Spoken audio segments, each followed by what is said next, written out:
Vocês pedem e a gente escuta. Eu sei que vários de vocês têm me pedido mais profundidade no tema de esportes, porque vocês, do nada, né, realizaram que é um tema mega importante para qualquer pessoa que comunique em 2020, pelo simples fato de que a atenção das pessoas está em escala dentro dessas plataformas de game. E ouvindo tudo que vocês falavam e até a falta de informação que vocês tinham e sofriam com, a gente decidiu hoje, nesse episódio do CMO Playbook, fazer um mega apanhado. Inclusive estou gravando isso nesse exato momento, vamos chamar de NBA em Sports. Vai ser o nome desse episódio aqui. Porque ele basicamente é o filé mignon de todas as interações profundas que a gente teve com as pessoas que dominam o cenário e que mais entendem disso. E eu tenho certeza que é um ponto de vista que vai te facilitar muito enquanto você navega os próximos anos do marketing da sua companhia. Então faça do episódio de hoje o dia que você finalmente leva o mundo dos games a sério, porque já é uma indústria maior do que música, já é uma indústria maior que cinema, e eu não tenho noção do porquê você ainda acha que é coisa de criança. Vamos nessa.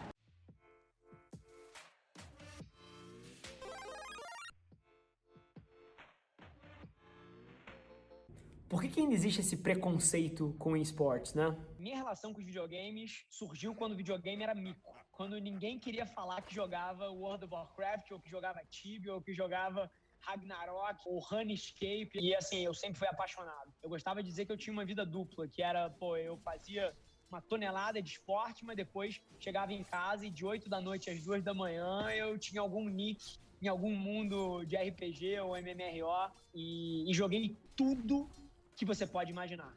Tudo, desde Dota até Warcraft, até as evoluções disso em RPG, que é o World of Warcraft, Tibia. Eu vejo Twitch desde que Twitch existe no planeta Terra e pra mim é super curioso ver ano passado, quando a Amazon comprou o Twitch por $1 bi, todo mundo falando, caramba, o Twitch existe, o que é Twitch? E o negócio hypa. E assim, já faz parte das minhas noites. Eu nunca assisti novela, nunca assisti muita televisão, mas já vejo Twitch há anos. Então, o esportes pra mim vem desde muito cedo, meio que como uma forma de entretenimento mesmo. Sempre me conectei com os meus amigos no TeamSpeak, no Discord, e vem lá de trás. E mais recente, na cadeira que eu tô como CEO de uma agência, aí o meu interesse é muito óbvio, porque o que eu faço como profissão é entender onde as pessoas prestam atenção e como é que eu boto as marcas que eu represento ali dentro. A questão até dos estereótipos você falou também naquele seu artigo, né, Rafa, de 2018, que é até a brincadeira que a gente fez aqui no título do episódio, e que você falava muito disso, né, e como que era essa grande mudança de estereótipo dos gamers que estavam vindo aí desse cenário de inovação, né? A minha mãe estava muito errada. Assim, a minha mãe é um ícone na minha vida e eu atribuo tudo que acontece a mim, seja qualquer coisa que seja resultado, eu atribuo a maneira como a minha mãe me criou, mas tem uma coisa que ela errou gigante, foi sobre isso. A minha mãe quebrava os meus computadores para tentar fazer eu parar de jogar. E ela falava que, cara, isso era coisa de vagabundo, que isso era coisa, cara, de quem não tinha mais o que fazer, que isso era nocivo. E assim, eu entendo, porque é a guitarra, é a marcha contra a guitarra elétrica, ou o Elvis lá atrás, com os pais desesperados, ouvia a música do ídolo do rock, e é só a versão mais recente disso. Você tem o rei da Inglaterra no século XIII querendo banir o futebol porque ia ameaçar o arco e flecha. Mas é sempre isso, as pessoas sempre julgam o novo, sempre. E é exatamente isso que impede elas de se tornarem os principais beneficiários das tendências que vem aí, porque na minha visão, Léo, Nando, tudo que vai ser hiper relevante nos próximos 5 anos já existe aqui. O problema é que as pessoas julgam.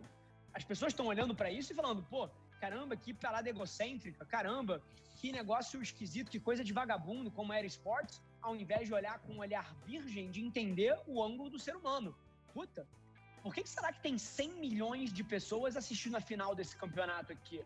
O que será que tem por trás? Metade da audiência que tá ouvindo a gente pensou num moleque de 11 anos de idade, que tá na escola com uma mochila e tá entrando para jogar um jogo online e a mãe tá chamando ele para jantar e ele não quer vir jantar. As pessoas têm essa imagem, né?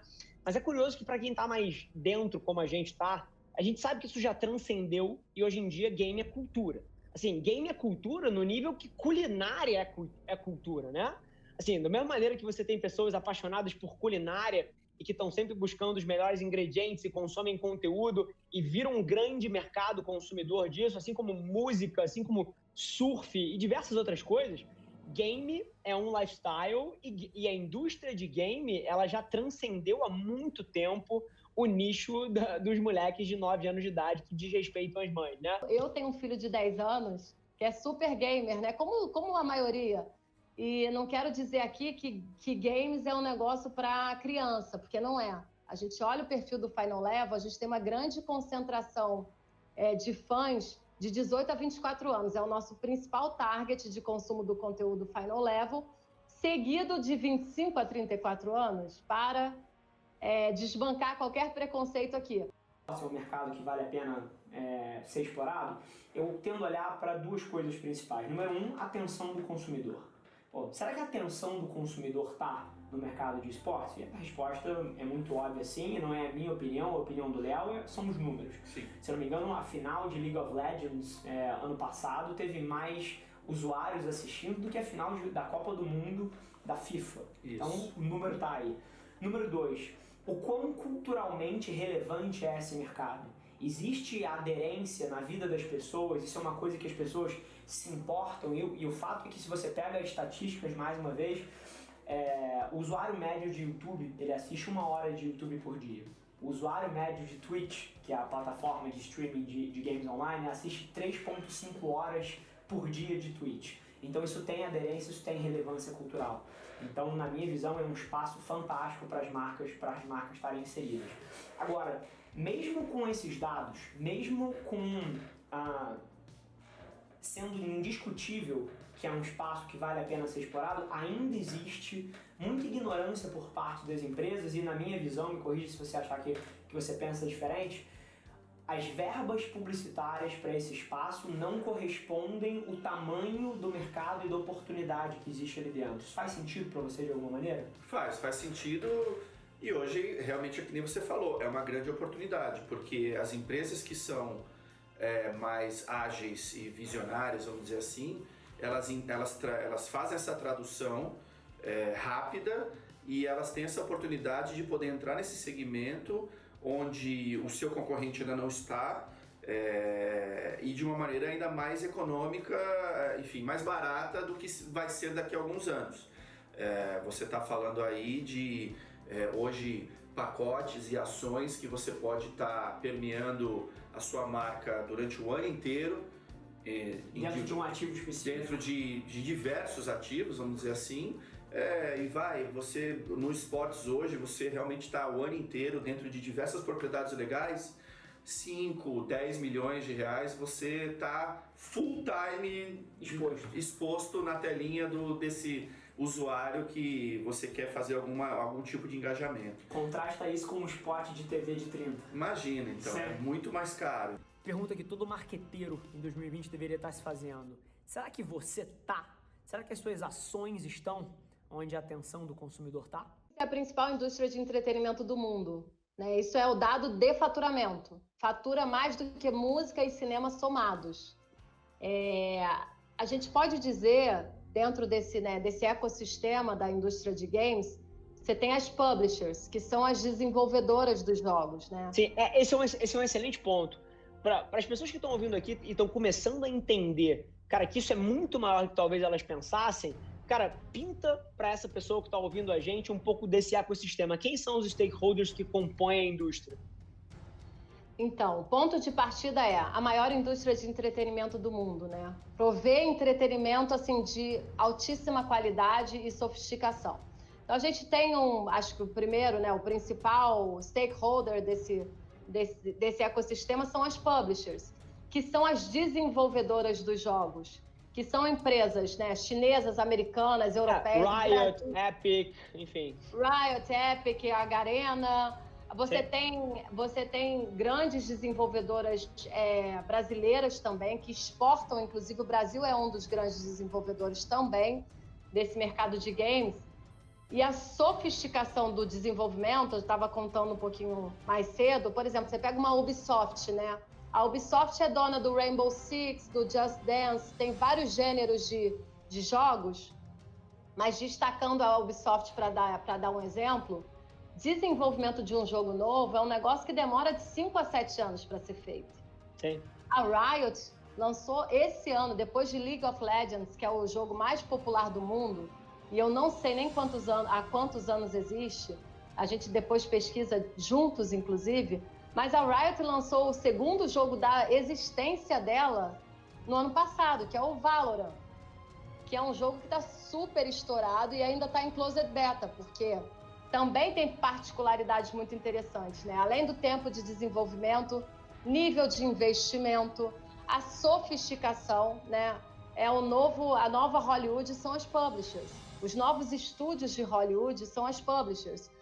Trilhas sonoras, direitos autorais, assim, rigorosíssimos.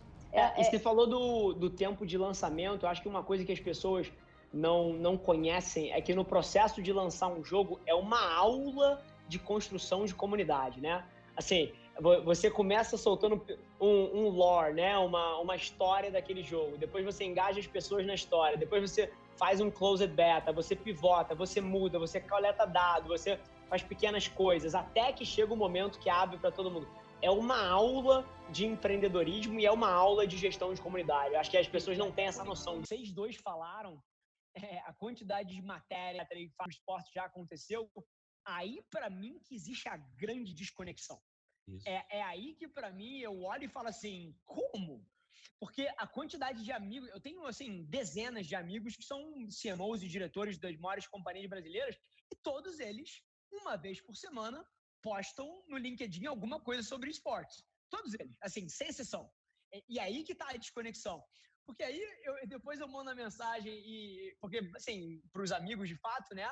E boto o cara na berlinda, assim, pô, do caralho aí, você tá fazendo um buzz do cacete, o seu post, o seu artigo tem 7.900 likes, você falando que o esporte aconteceu, etc. Pô, tô super curioso, o que você fez no espaço esse ano? E aí o cara, porra, tipo assim, é só gogó, entendeu?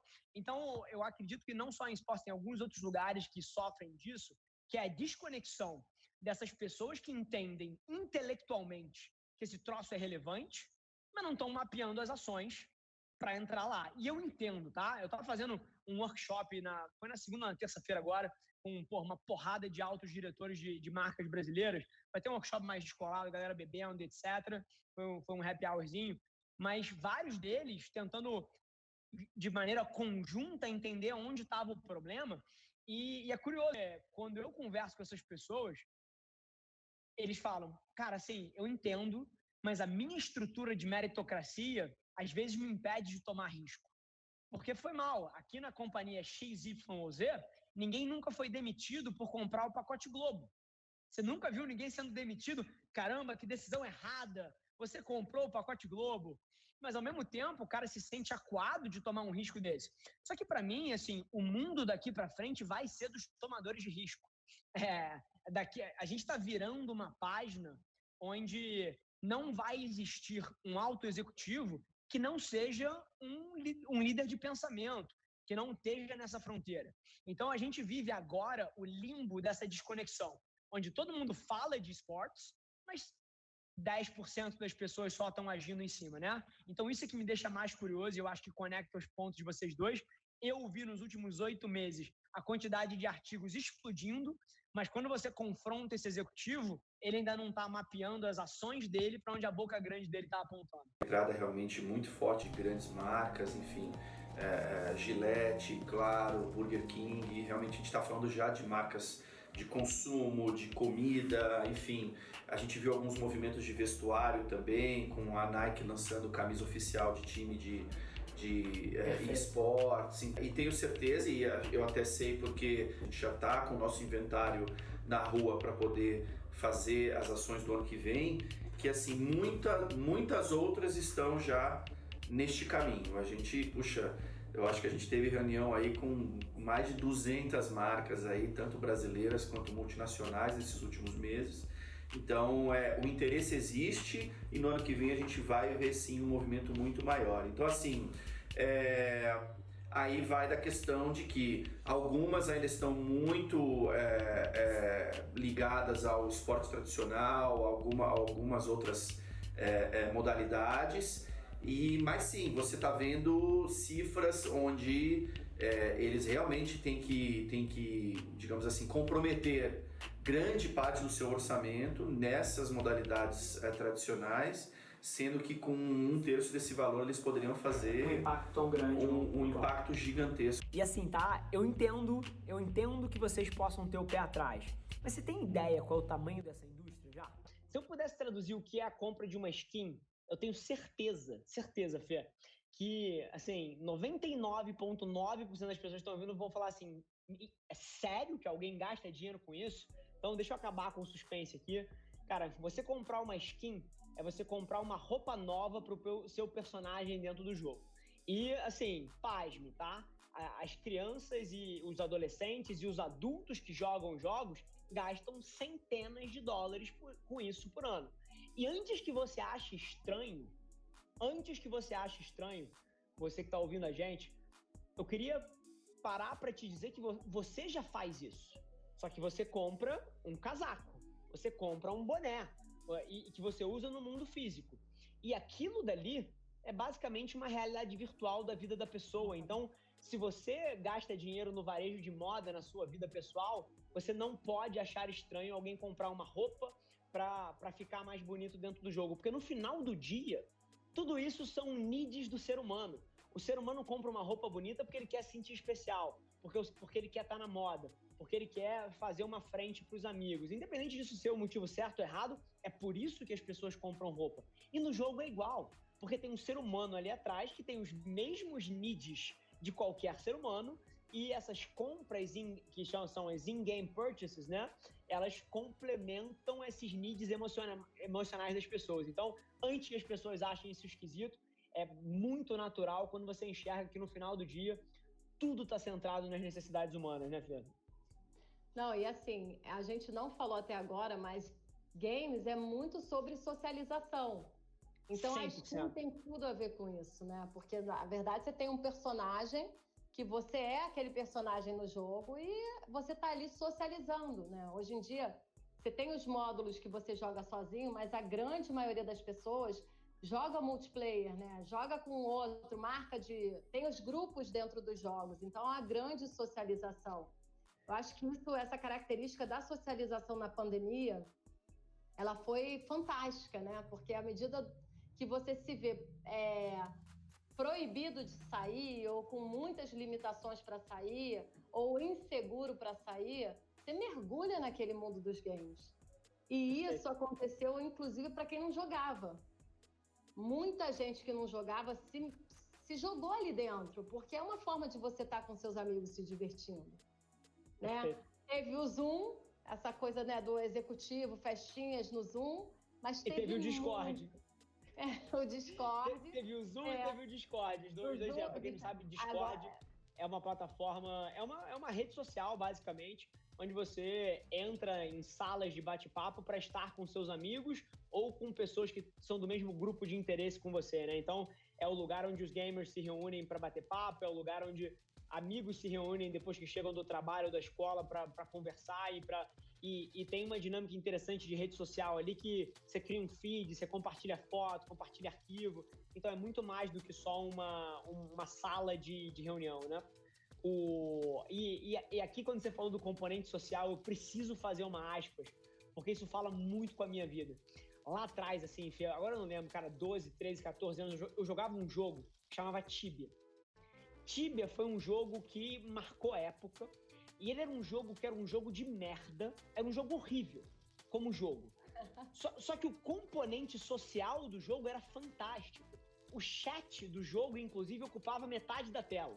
Você entrava num jogo, metade da tela era jogo, metade da tela era chat. Então o componente social ali era muito vivo, e ali eu acho que foi o primeiro grande momento que caiu uma das principais convenções sociais que as pessoas têm até hoje, para mim, que é que jogar jogos é uma atividade solitária. Não é.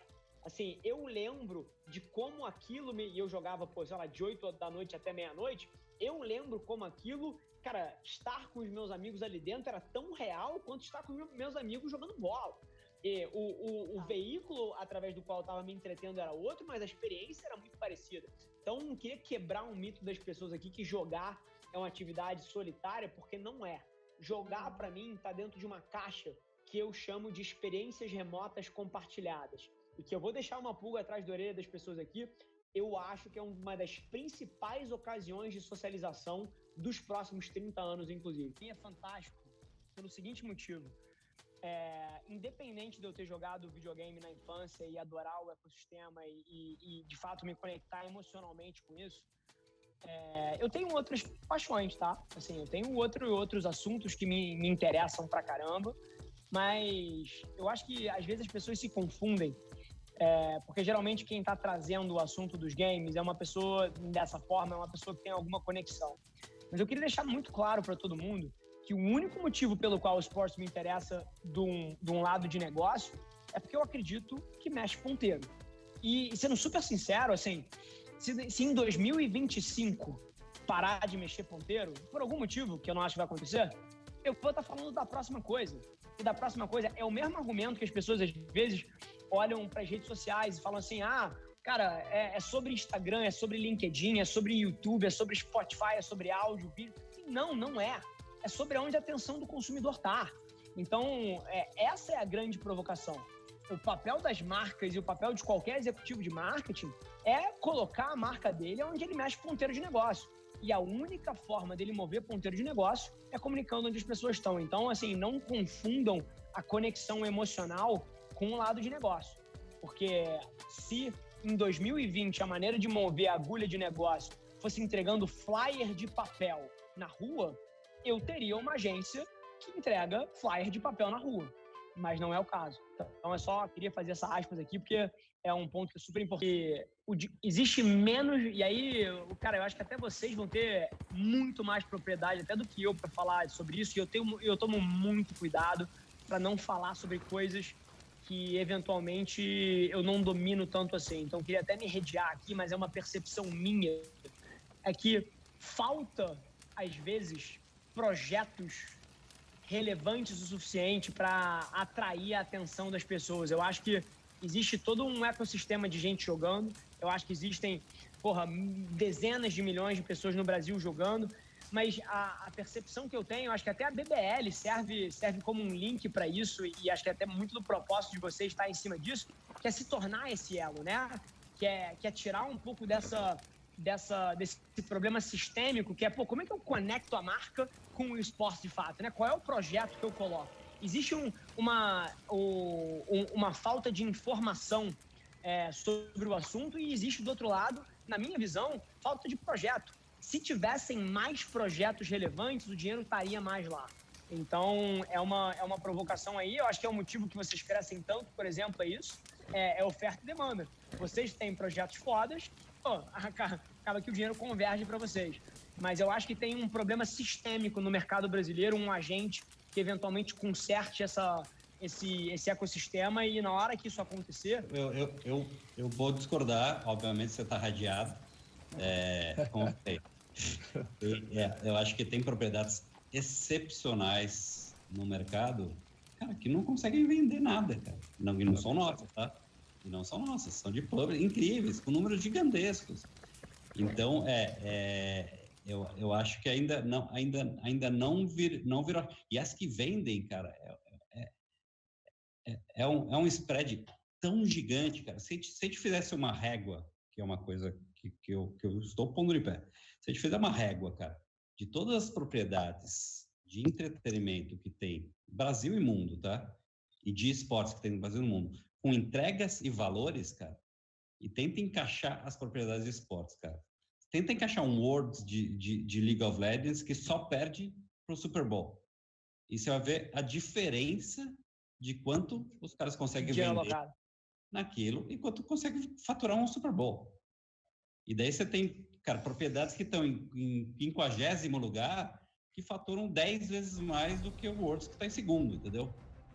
Então, eu acho que não faltam bons projetos. Léo, tentando dar um caminho de encerramento aqui pra gente, o papo tem sido fantástico, acho que a gente conseguiu tocar desde das novas oportunidades, desse mercado para empresas patrocinarem atletas, equipes, ligas, inserções, enfim, tem diversos tipos de inserções criativas que a gente consegue fazer, até debates de regulação, para onde esse mercado está indo, para tentar fechar aqui de uma forma muito útil para as centenas de milhares de pessoas que eventualmente vão ouvir esse nosso conteúdo.